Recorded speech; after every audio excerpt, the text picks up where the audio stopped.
An absolute treat, thank you, sir, and of course thank you as always for your expert commentating there alongside Andy Morris. Good evening, Matchday live with myself, Cel Spellman, and of course it is finished. Manchester City 0, Lisbon 0, but we are through to the next round of the Champions League, 5-0 on aggregate. Trevor, I mean, it was kind of what we kind of thought it was going to be, but job done, through to the next round. Clean sheet, I think he'll be really pleased with that. Disappointed that they've not scored a goal because they had enough chances, but Scott Carson, big save, had to make it. I thought the boy Edwards, who came on the right for them, made an impact with his pace, his passing range. He was a bit of a threat. A couple of times he put some of their players in, but all in all, managed really well. Got a few debuts for the young boys as well. Yeah. And I'd be happy with that result. We're going to focus on a couple of those young players in just a second, but what do we think the thinking was, Esme, of the Scott Carson change? I mean, Edison's not injured. He looked fine there at the end. Yeah, I think obviously he's probably maybe his career's drawing to a close. Yeah. Give him one last hurrah in the Champions League. Why not? Why not? And as I say, and he pulled out a wonder save. Yeah. As you say, it was brilliant. Edison was cracking up. Did you see him when he got oh my, on the monitor? I see he was cracking up at his mate. He's only gone 2 minutes. He had to make a world-class save, but also took one for the team. I tell you what, they've also got an amazing bromance, I believe, them two. They're inseparable, aren't they? Nedum, of course, you know, we're through to the next round, and actually, of course, being 0-0, but the aggregate score 5-0, that's surely got to kind of stand us in good stead now as we really reach the latter stages of this competition. Yeah, for sure. I think to go across 2 European knockout ties like that and to have not conceded a goal is really impressive. And then, you know, if you look at it in totality, to have scored 5 as well, like most teams aren't really going to be capable of doing that because Sporting, you know, they didn't arrive here by accident, didn't win a lottery to find themselves in this round. You know, they earned the right to be there. And the teams who would dream of being in their same position, because we can talk about teams like Barcelona, they're in, like, is it the Europa League or the Conference League? Europa League now, yeah. You know what I mean? Like, they earned the right to be there, but they just met a very, very tough opponent across these 2 legs, and City are deserved winners, and it'd be interesting to see who they get next. I can't believe you conferenced Barcelona off.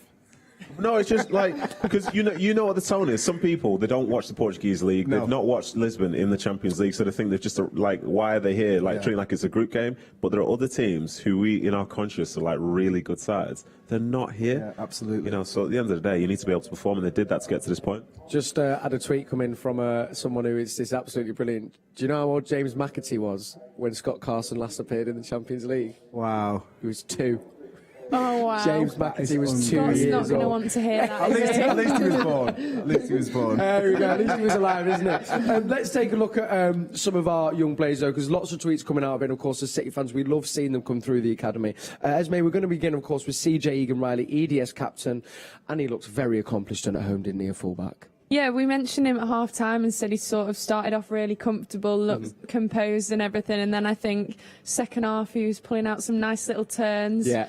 Maybe stitched John Stones up a little bit, but I mean, they dealt with it, they managed to get out, and yeah, I thought he looked really good. What do you think that'll do for all these players, Esme, of course, because you remember kind of being drip-fed into the first team, and then obviously cementing that place. Does it give you like a whole like new lease of energy then to take back into the EDS, say? Yeah, I think whenever I had a good game with the first team, I went into training the next week and I was just buzzing. I had so much confidence, I was playing with so much freedom, and I think that's what he'll feel. He's performed at the highest level, Champions League knockout stage.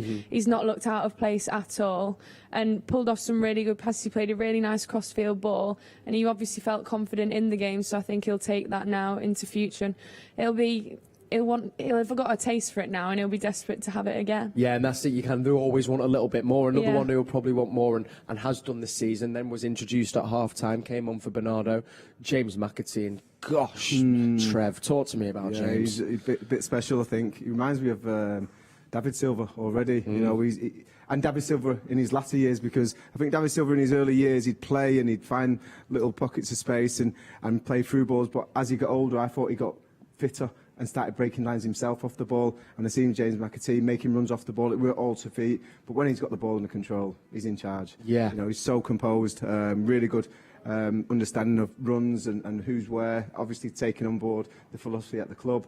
But yeah, I think he's going to be a special talent. We're saying as well, actually, though, the first touch from all these players, but there was a couple from James Knight. I mean, there was one pass around the corner. There's one where he took it on the outside of his decision foot. making.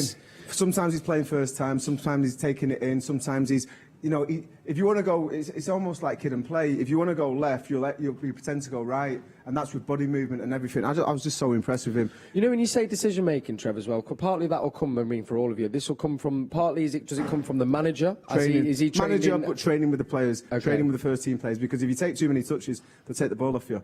And then you might not get invited for a couple of weeks until you learn from it. They know, they realise, they grow up very quickly, learn lessons quickly, and you could see that out there tonight. Absolutely. And then the final one, who we were so delighted to see, weren't we, particularly myself and Esme, we had Luke and Bete come on for the final 10 minutes. I mean, wasn't there kind of not too much time to see what he was about, but one, he doesn't look out of place, and two, I mean, he looks ready. And he looks like he'll eat anyone alive. He does. I think if I came up against him, no, but I'd be like that. You can have the ball, mate. Yeah, honestly. And to be fair, presence is something which you can't really coach. And I think it's the way that sort of he looks, the way he controls the ball, the way he moves. Like, it puts people off. I think sometimes if you come on, you can look sloppy and things like that. He offers encouragement to the opposition, but he understands the system.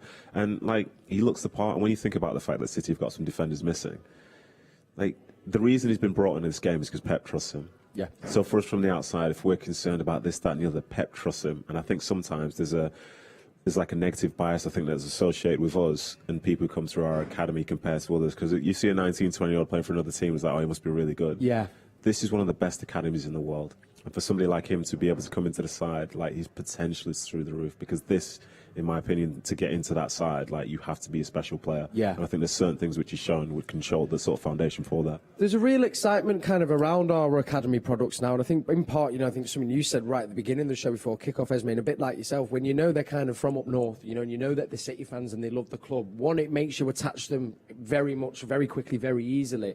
But you now look at the wealth of talent coming through. How far away do you think we are from, you know, dare I make the comparison, when Barcelona look around and you go, 8 of their starting 11 are academy products? I mean, for all of you, as I'll begin with you, do you think we're that far off, you know, actually us being that team where we go, well, we didn't have to buy anyone, they've all come through our system? Well, I think even this season, you look and probably 6 or 7 academy graduates have played at some point, whether it be in the Carabao Cup or early Champions League stages. And I think that's a testament to the depth of talent that's coming through. And at a lot of clubs, well, in the past it's been levelled at City that we don't bring through young talent, don't give them opportunities.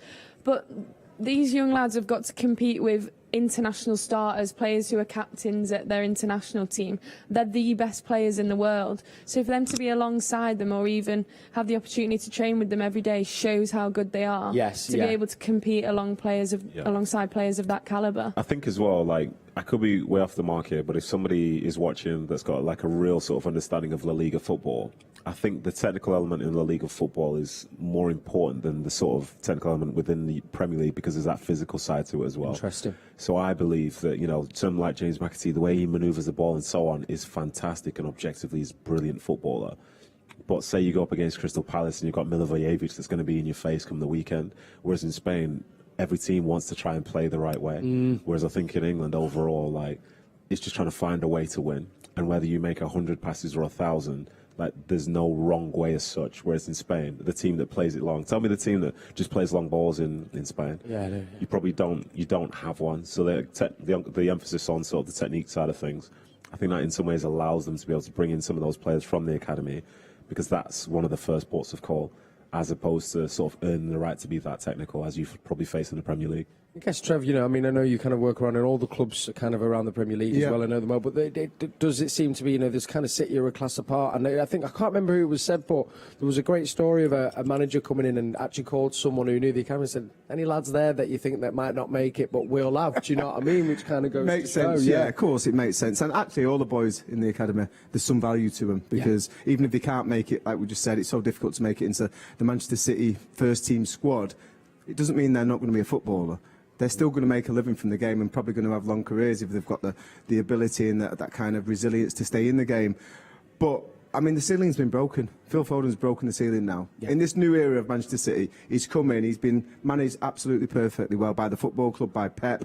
He's now, you know, one of the main players in the team, one of the stars in the team, and I think that gives a bit of inspiration to the rest of the academy that it is realistic. Yeah. If you work hard, if you take the things on board, it's not all about working hard, it's about working clever, working on your strengths, which is a big thing at Barcelona, working on your super strengths, like Lionel Messi. He wouldn't say, come on, get it on your right foot.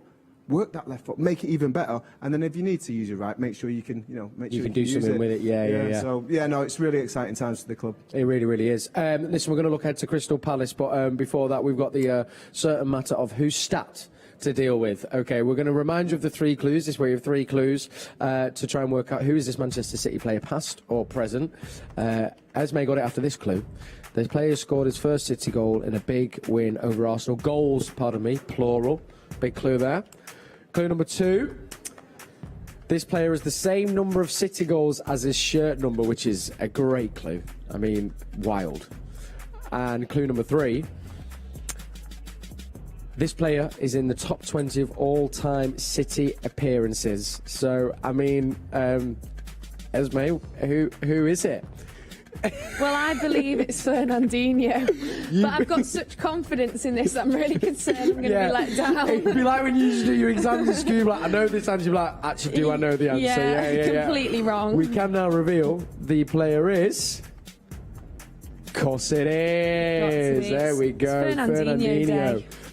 It is, and there was a couple of through balls there that only Fernandinho could play, and he was lucky not to get on the end of it.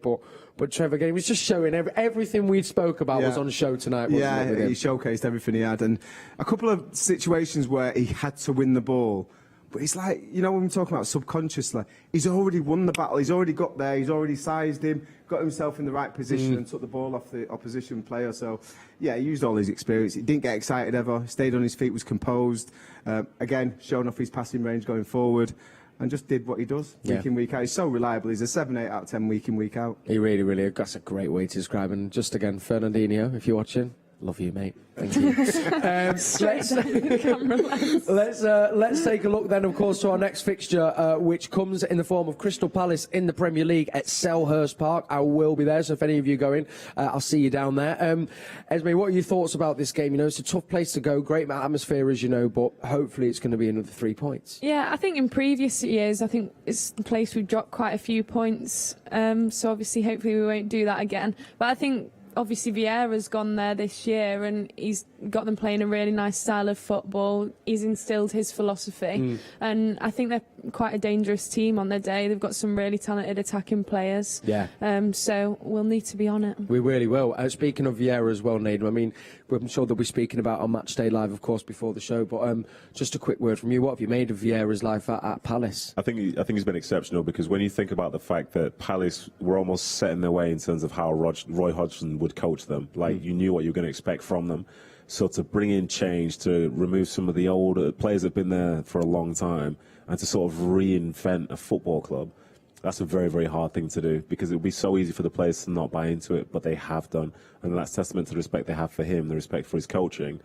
And you can see the results that are sort of coming off the back of it. Like, they're not perfect by any means, but Crystal Palace this year, very different to Crystal Palace last year. Yes. And I think that's when you know that you have to give manager credit, because, that doesn't happen without him. Absolutely. And a final word, as we know, we've got a few injuries at the moment, particularly in defence. Diaz sadly out, trying to get Nathan Ake back to full fitness. Pep doesn't want to rush him. I think Cancelo as well is feeling a little bit under the weather. But looking at that back four tonight, Trev, which I assume kind of is going to be the one that starts unless our mate Luke Mbete makes it into the starting lineup. Solid enough moving forward, isn't it? Yeah, it is a solid look. CJ, he didn't look out of place. Just going back to talking about the way Palace play, if you don't mind. No, of course, Trev. When you look, I played against Patrick Vieira, and I've seen him do some ridiculously bad things on the pitch when he's aggressive, when he's angry, and to see how he's adapted as a person, as a coach. I think that's why you're seeing him have success, because he's evolved as a person. He knows how to speak to young players, and you can see the young players are thriving there. So I want to just echo what Nedum said there. I'm really, really pleased the way he's going about it, and I wish him success, but obviously not on Saturday. No, well, and off that though, seeing the way he plays, what do you think will be City's best approach? Is there anything would have to change to play a Vieira side, or not really? Not really. I just think they've got a lot of threat going forward on the counter attack, which is a little bit of the from the Roy Hodgson days, but also they are patient now. If they get the ball, they're not always in a rush to get it forward. Players are making angles, making themselves available to be passed to. So yeah, they're playing a really attractive style of football. but they want to penetrate and they've got really dangerous players going forward. Well, we can't wait for that. That's going to be Monday night. And don't forget, Matchday Live will be live an hour before that game, bringing you all the build-up indeed. Always an absolute pleasure to be with you all at home. Thank you so much for watching. Another Champions League night done. We are through to the next round, but I could not have done it without my esteemed guests here. An absolute pleasure as always. Enjoy. Thank you, Esme. Thank you, Nedum. Thank you, Trev. And of course, good luck with the rest of the rehabilitation as well. Thank you very much. Can't wait to have you back on the pitch, Esme. And I'll see you all very, very soon. Enjoy your evening. Thank you to Alistair Mann. Thank you to Andy Morrison, and onwards we go in the Champions League. Good night. The Blue Run is back for 2022. 3, 2, 1.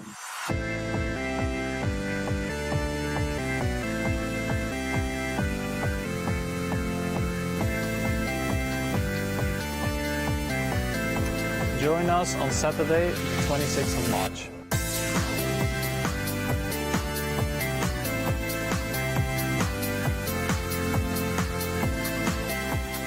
Why not get involved? All funds will help City in the Community mental health program. Dress up in blue, dye your hair blue, paint your veins blue, wear your City kit.